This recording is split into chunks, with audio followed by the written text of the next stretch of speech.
Let's just review a little bit. I know those of you, when you're watching TV, you're watching Netflix, and you get to the next episode of your show, and it says, recap, and they start to recap the last episode. Some of you just jump right to the skip button, right? Let me skip the recap. I know what happened last episode because I just watched it 5 seconds ago before it auto-rolled to the new one. But let's recap what we're doing, and don't auto-skip this moment. Right now, we've been talking about the story of our faith, going back to our origins, to understand what faith really means. And we've been doing that by looking at the story of Abraham. Because the New Testament calls out Abraham as it's the person it links Jesus to. It's the person Paul points to. If you want to understand faith and salvation, they all keep pointing back to Abraham. And Abraham, we discovered, he didn't have a Bible to read to help him know God. He didn't have a church to go to. He didn't have a family tradition of following God. He was figuring it out as he went along, figuring out who God was as he went along, experience by experience. And so, he stumbles through some things. We do too still today, even though we've got all these tools that we can use, we all still stumble through it. When we look at Abraham's story, we learn that faith, first of all, it's not how we make belief out of nothing. A lot of people think faith is just believing out of nothing. But what we learned, and Abraham learned the first week we talked about this, is that faith is believing not out of nothing, but it's believing in what God can do, even with nothing. That's what faith is about. You put it in God, not in nothingness. And then last week, we looked at Abraham as he hit a couple obstacles right at the beginning of following God. He hits a couple major obstacles. One, God says, I'm going to give you this land, make you a great people. Well, one, he's got no kids. His wife can't have kids. And then a famine hits this brand new great land that God led him to. He hits these obstacles. And then he loses like half of his people because his nephew Lot takes them and moves away. And it feels like a giant obstacle. And that, for Abraham, could have been a moment where his faith stopped, where he says, you know what, I got to take things into my own hands. And he did in the beginning, and then learned not to. Learned he didn't have to. And the same thing happens with you and I. One of the major things that stops faith is you hit an obstacle. I hit an obstacle. Maybe something doesn't go the way you want it to go. Doesn't happen the way you wanted it to happen. And you think, where's God? Either he doesn't care or he's not able, and we give up. Because our faith was just in God to take care of that thing we wanted him to do. It wasn't in God for what he wants to do in our lives. And so we learned that even when we hit obstacles, that doesn't have to mean the end of our faith. Because God's reach can reach beyond any obstacle you and I hit. Because God has control over the outcomes we learned. And because God cares. God cares about everything we're going through. So we don't have to let obstacles get in the way. God controls all those things. And sometimes we learned God adds to our lives by taking things away. Sometimes that's how God does it. And so that was last week. And today, we're going to talk about another thing that often stops our faith, something that maybe wouldn't seem obvious, but to me, my observation as a pastor, my observation as someone been trying to follow Jesus for a long, long time, is that something that maybe gets in the way of faith even more than obstacles are opportunities. You and I have opportunities, things that we can do. They're bright and they're shiny and they promise so much. So much can happen in my life if I just grab that opportunity or had that opportunity. And we launch ourselves into opportunities either because we're desperate or because we're just want something new and because it seems like it's going to promise so much new life and they seem so attractive with all they promise and we don't even question them, we just jump. You get an opportunity for a new job that pays better, jump. You get an opportunity for a relationship with someone actually wants to date me, jump, right? Someone actually would marry me, jump. We jump at opportunities. You want to be my friend? Sure, I'll be your friend. You want me to go out with you after work? Fine, I'll go out with you. We jump at opportunities, and we don't ever question and ask, is this an opportunity God's bringing my way? Or is this an opportunity that's going to actually lead me away from God? And so I've seen it happen all the time where I'll do it, and I've seen a lot of other people do it, where we come to God because we really need, and then you get a new job opportunity and you walk away from God because now you got to do that, and now you're okay. Or you come to God because you're hurt and you're lonely and a relationship is falling apart, and then you get a new relationship opportunity, and okay, thanks God, and you go off and forget about God. And opportunities become obstacles to faith in God. And we don't ask the question, God, is it from you? Are you leading me to this? Is this going to help me be part of what you're doing in this world, or is it going to get in the way of it? Is it going to get in the way of my relationship with you? And the next chapter of Abraham's life that we're going to look at today is a good lesson in how you and I should handle opportunities, how you and I can recognize the difference between godly opportunities and opportunities that will actually end up leading us away from God and hurt us in the end. So again, remember where we left off last week. We left off, Abraham was with his nephew Lot, and Lot chose to leave and to go away, and he chose this other land that looked really lush by the Jordan River Valley, and his people were almost cut in half, but God says, I'm gonna still make you great. I'm gonna make you a great nation. And Lot took all his stuff and went to that lush-looking new land and ended up settling in a city called Sodom. That's where Lot ended up living. And at the time, this whole region was controlled, this region that we would today call Israel and Jordan. It was all controlled by one king in particular, and he had a few allies, and they were from what we would today call Syria and Iraq. And this one king with his 3 allies, so these 4 kings, kind of held everybody in the land where Abraham and Lot lived under their thumb. And they had to pay tribute and tax and all that stuff because they were subject to these other kings because they had beaten them in some battle and war. And they get to a point here where they're sick of it. And I'm not going to read all this. It's in Genesis 14. Again, you can follow along in our notes. Turn to Genesis 14. I'm not going to read all of it because it's going to turn into a battle of 9 kings from 9 different places. And then a few other kings are going to get thrown in. And it's going to be a ton of different names and places that are just going to sound odd to our ears. So instead of reading it, let me just break it down for you what happened here. The 4 kings from Syria and Iraq today, modern day, they all control what we today call Israel and Jordan. And after 12 years of this, 5 of the kings from this area that we call South Israel today, they rebel and say, forget it, we're not doing it anymore, we're not putting up with you anymore, we're done. And so those 4 kings get together, they all meet up north of what we today call Israel, in around Syria, and then they just start to work their way south. And as they go, they just pick on every city along the way and demolish it and just make sure everybody understands we're in charge of you. And they just beat down bunch of other kings, a bunch of other cities, and they just keep traveling south all the way down until they get to the climactic battle where these 4 kings who had tyrannized everybody now meet in the field these 5 rebellious kings who have said enough, and they meet just south of the Dead Sea for this giant epic battle, and they start to fight, and immediately it goes bad for the 5 kings. And they get beaten and defeated, and they run away. And these 4 kings who had dominated the territory, they march back up now, heading home from south to north, and they just walk through those 5 kings' cities, taking all their wealth, all their possessions, their food, their cattle, and their people, and just make a big caravan and just wipe them out and take everything and start heading home in this giant, now they've got it all. But they made one mistake. Guess who got himself taken in the midst of all that? One of the cities, one of the kings that rebelled was the king of Sodom, where Lot lived. And so when these 4 armies took over and won the battle and then took everybody, they took Lot too, and they took all of Lot's possessions. And that's where they made a mistake. Because someone escaped and went and told Abraham. And Abraham, well, I want you to picture Liam Neeson portraying Abraham and saying, I don't know who you are. I don't know what you want. If you're looking for ransom, I can tell you don't have money.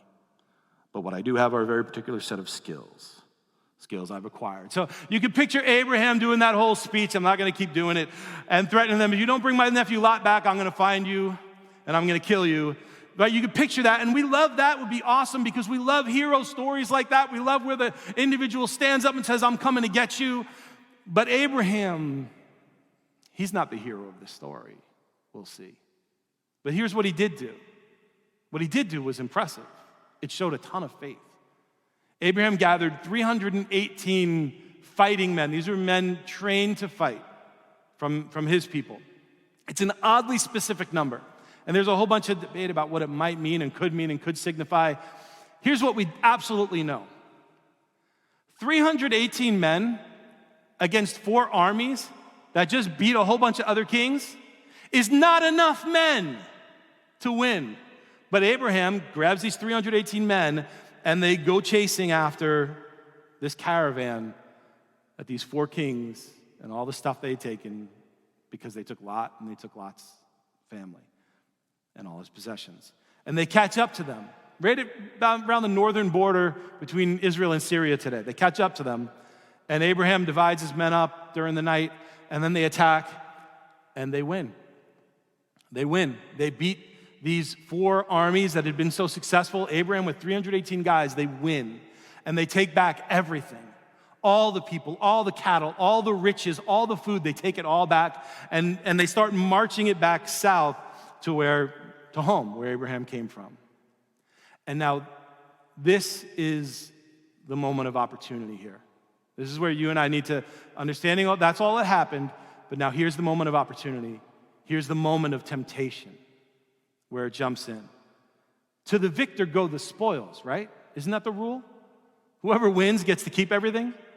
So, okay, Abraham, this is your moment to declare yourself now king of the whole region, right? You just did what none of the other kings could do. You just threw off the yoke of those enemies. You did it. What you did was nuts. Nobody else could beat these guys, and you just did it with 318 men. I mean, that's crazy. Opportunities like this don't come around very often. This is probably your only chance. So Abraham, you got to jump at this. After all, didn't God say he wanted you to have all the land? And didn't God say that he was going to make you a great nation? This obviously must be the opportunity here. Here's your chance. Take it. And as I read this story, I couldn't help but think and remember, we've pointed it out before, the parallels between Abraham and Sarah and Adam and Eve. Remember Adam and Eve, that first couple that God called, and his purpose for them was pretty much the same as his purpose for Abraham. He wanted to build a great nation out of them, a great people out of them, and he wanted to bless humanity through them. He wanted them to help lead humanity into a relationship with him.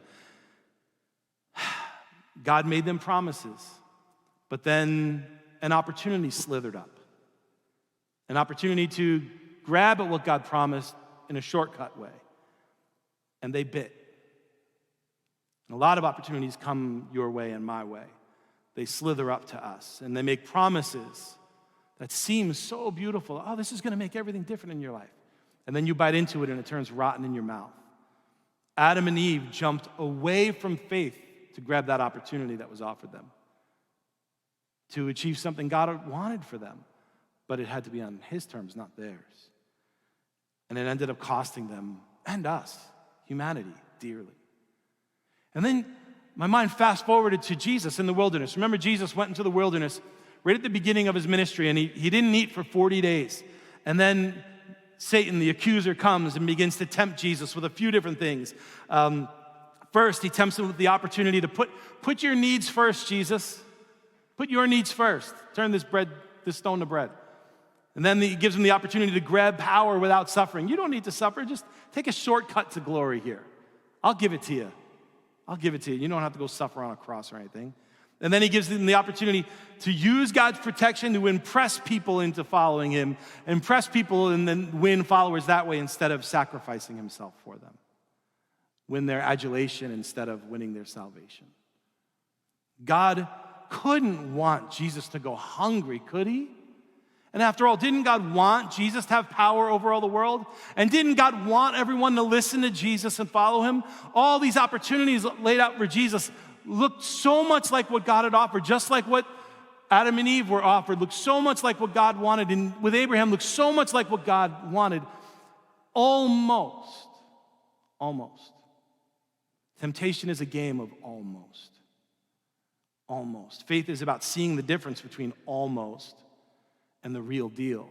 Faith is not the way we look to invisible power or things like that, and invisible things to protect us and provide when we can't protect and provide for ourselves. That's not what faith is. Faith isn't believing and trusting in invisible things. Faith is the ability to see the difference between almost Things that pretend to have power, but they don't really, and God. That's what faith does. That's what faith sees. Real faith is the ability to see that so many of the opportunities that come our way, that this world offers, are really just almosts. They're almost what God wants for you. They almost make you secure. They almost give you power. They almost give you peace. But faith recognizes that in the end, no matter how much power they promise, even if they appear to have the promise of the juggernaut army of 4 kings, they don't have real power. God can pick up a stone-sized army and flick it at them and destroy them like that. God's the one who has real power. Faith is the ability to see the difference between godly opportunities and opportunities that are going to draw you and me away from God. Let's see what Abraham did. Go to Genesis 14, starting in verse 17. After Abraham returned from defeating Chedorlaomer and the kings allied with him, the king of Sodom came out to meet him in the valley of Shaveh. Now you know why I didn't read you all the other names. So they meet out there in the king's valley, and then Melchizedek, who's the king of Salem, brought out bread and wine. He was also priest. He was a priest king, which wasn't that rare those days. He was a priest king of God Most High. And as Abraham, so he's leading everyone back home, and he gets to this place near this city called Salem, which would later become known as Jerusalem. The king of Sodom comes rushing out to meet him, and they're excited. The king priest of Salem, Melchizedek, comes out and he throws a feast.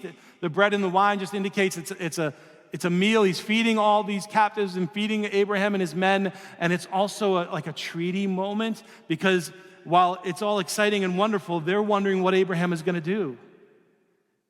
Abraham just won the battle for them. Abraham has all the stuff. Is Abraham going to now take charge and assert himself? Did they escape the tyranny of the 4 kings now to be under Abraham's thumb? What's going to happen next? What will he do? They must be wondering that.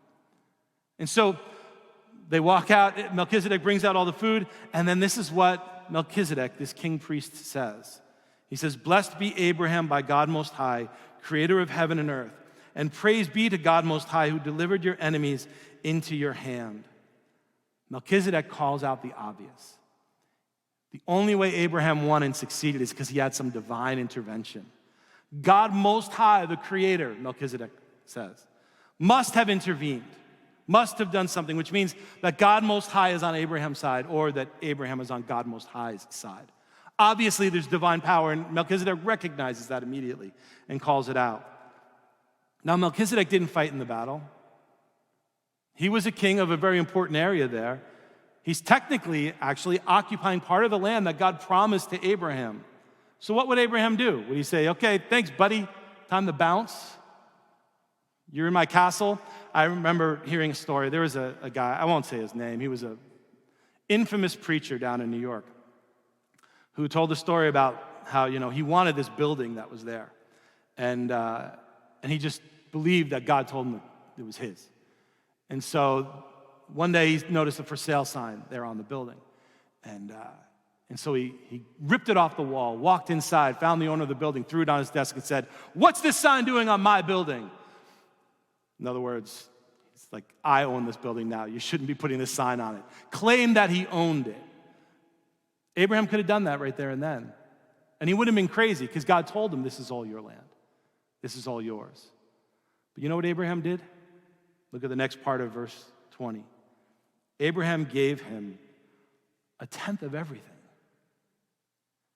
Abraham paid him tribute. He honored King Melchizedek. One thing that might be hard for us to see, again, because we're not part of the culture, is that this is a negotiation happening over this meal. That's what's going on here. What's going to happen? And Abraham starts by just paying tribute to this king of a very important city there in the region. Instead of holding for himself, he gives generously. Then the king of Sodom steps in, because he's like, "Okay, let me go next." And the king of Sodom says to Abraham, "Abraham, why don't you, tell you what, let's make a deal. You just give me the people, give me my people that were taken, and you just keep you keep all our wealth, you keep all our gold, our silver, all our stuff. You keep all that, just give me back the people." He's negotiating. And it sounds like a generous offer, except why should Abraham give him anything? Abraham won it. To the victor go the spoils. The king of Sodom is bargaining out of a position of weakness. And Abraham's got all the strength, even because as King Melchizedek noted, God's on Abraham's side. So what would Abraham do? Verse 22, Abraham says to the king of Sodom, with raised hand I have sworn an oath to the Lord, God Most High, creator of heaven and earth, that I will accept nothing belonging to you, not even a thread or the strap of a sandal, so that you will never be able to say, I made Abraham rich. I will accept nothing but what my men have eaten and the share that belongs to the men who went with me. You just give them what they deserve. I want nothing. In other words, here's your piece of fruit back. I don't even want a bite. Take it. That's what Abraham did. Why he did it is even more important, though. Look again back at verse 22. Look at closely what Abraham says. Abraham said to the king of Sodom, with raised hand I have sworn an oath to the Lord, God Most High, creator of heaven and earth. The very first thing Abraham does here is he identifies God with more specificity than that king priest Melchizedek did. The king priest Melchizedek, remember what he said? It was God Most High, creator of heaven and earth, obviously has won this battle for you. Abraham turns around and says, the Lord. He uses that name Yahweh, which is the personal name God gave. You remember the story? Later on, God would, in talking to Moses, when he led the people out of Israel, Moses says, what name will you give me that I can give to the people so that we know you're with us and you care about us, this personal name? And God would say, well, Exodus 3:15, he says, say to the Israelites, the Lord, the God of your fathers, the God of Abraham, the God of Isaac, and the God of Jacob, Abraham's son and grandson, he has sent me to you. This is my name forever, the name you shall call me from generation to generation. And all that's the writer's way of telling us that Abraham understood it wasn't just some higher power, creator power, that enabled him to win this battle. It was God who had been speaking to him, God who he knew from personal relationship, God who had made promises to him, God who was knowable, not just Most High, but God who spoke with him. Not just creator of heaven and earth. Obviously, he's got all that power to do what he just did, but the one who spoke personally to Abraham, made promises personally to Abraham. That was who God was. And so he clarifies, this is who God is. And then he says, and I swore an oath to the Lord. Not just to some ethereal idea of deity and power. I swore an oath to this God of all, the true God, that I won't accept anything, not even a thread, not even a shoelace from these other kings. And he sworn to God that he would jump at the opportunity that all is promised to him, or do anything that would have him trusting in anything more than he was trusting in God. Nothing to grab at what God gave him, as opposed to letting God give it to him in his time. He said, I'm not going to see this as the opportunity to grab power. I'm not going to try and seize this promising opportunity just because it's here for me. And why not? God, I'm going to wait for you. I'm going to put my faith and trust in you and your promises. Abraham, by faith, was able to recognize the difference between a godly opportunity and an opportunity that would have led him away from faith in God. And that's what I want. I hope that's what you want too. The ability to see the differences and understand the difference between godly opportunities in our lives and opportunities that actually have us walk away from faith in God, trusting in their promises instead of God's promises. So what does it mean for you and me? How do we know when an opportunity is actually a godly opportunity versus becoming an obstacle? How do we know the difference? Are there clues that can help us know the difference between godly opportunities and opportunities that would tempt us away from God? I think, as I've wrestled with this week, I think it comes down to the promises of God. Godly opportunities will line up with God's promises. That starts with God's promise to Abraham. Remember what he promised Abraham? God said, I'm going to bless you. I'm going to bless those who bless you. See how we just did that in this whole story? So that I can bless the whole world through you. That was God's promise to Abraham. Ultimately, that blessing came through Jesus. Ultimately, that's what it all led to, how God was going to bless the world through Jesus. And then Jesus commissioned us to join in that. The whole promise of God is to bless the world through his people, through us. And I think if we want to understand what are godly opportunities, we've got to understand they're always going to be connected to God's promise. And when we look at Abraham's life here, when we think about Jesus, We put those two together, and I think there are a few signs that identify godly opportunities that maybe you and I can grab hold of and walk away from today. First one is this: godly opportunities call attention to God. They give glory to God. Abraham was not the hero here. God was. And that's clear because you would never have won with 318 men. Abraham wasn't interested, though, in getting the glory either. Look at the way he behaved. Melchizedek said, oh, there must be divine power behind this. And Abraham, all he cared to do is say, Yahweh, here's who this God is. He is the God of all creation. He is the Most High God. He is Yahweh. He is the God who has promised me this. He just used that opportunity to point to God and to introduce these two kings to who God truly was. Not just some distant force out there who you create an idol of him and you bow to him and give him food and leave it in front of the piece of wood you carved, but a God who would speak to us and be known by us. And that's what Abraham uses this opportunity for. And one way you know an opportunity is from God is that it will give you an opportunity to give God glory, to call attention to God. Now, you could imagine that could happen in a lot of different ways in opportunities you might jump at. But listen, if an opportunity comes your way that causes you to have to cover up your relationship with God, that's not a godly opportunity. If it causes you to have to cover up the fact that you're a follower of Jesus or have being a follower of Jesus take a back seat, then that's probably not a godly opportunity. Whatever it's promising you is an almost. But if it's causing you to have to put Jesus behind you, I'm going to work now, Jesus. I got this really good new job, so see you later. That's not a godly opportunity. Godly opportunities lead us to bring magnification to God, to help people see God, to show Jesus to people. That's what godly opportunities do. Godly opportunities call us to selflessness. They call us to compassion. Abraham hears that Lot's been captive and his whole family captive. He doesn't pause. He doesn't reflect. He hurls himself into the situation. He grabs his 318 men. There's no debate. He just goes because Lot's in need. And he runs. Godly opportunities won't be about just protecting ourselves. They'll provide ways for you and I to show compassion to other people, ways for you and I to be selfless. If an opportunity comes your way that will benefit you but cost someone else, it's not a godly opportunity. You find $10,000 in a suitcase on the bus that some guy just walked away and left, guess what? That's not a godly opportunity for you to take that $10,000 and bring it here to church and say, hey, here's $10,000. That's that person's $10,000. Go give it to them. Chase them down. If a godly opportunity comes your way, it's not going to be only about you. It's going to call you to compassion and selflessness, to serve others.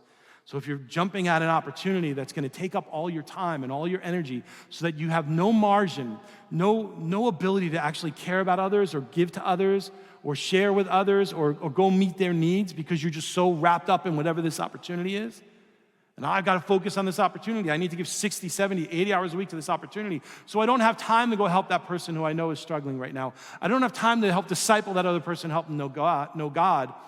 I don't have time. I know they're in trouble right now, and I know they're walking away from God, but I've still got 10 more hours of work to do. Maybe that's not a godly opportunity then, if it's sucking up all of your ability to go and give compassion to other people and be selfless. Godly opportunities call us to compassion and selflessness. Godly opportunities also call us to generosity. I mean, look at Abraham. He's got all this new wealth, and he didn't strike, it wasn't the lottery, right? He didn't just win the lotto and now he's wealthy. No, he went and he worked and he risked and he fought literally for it.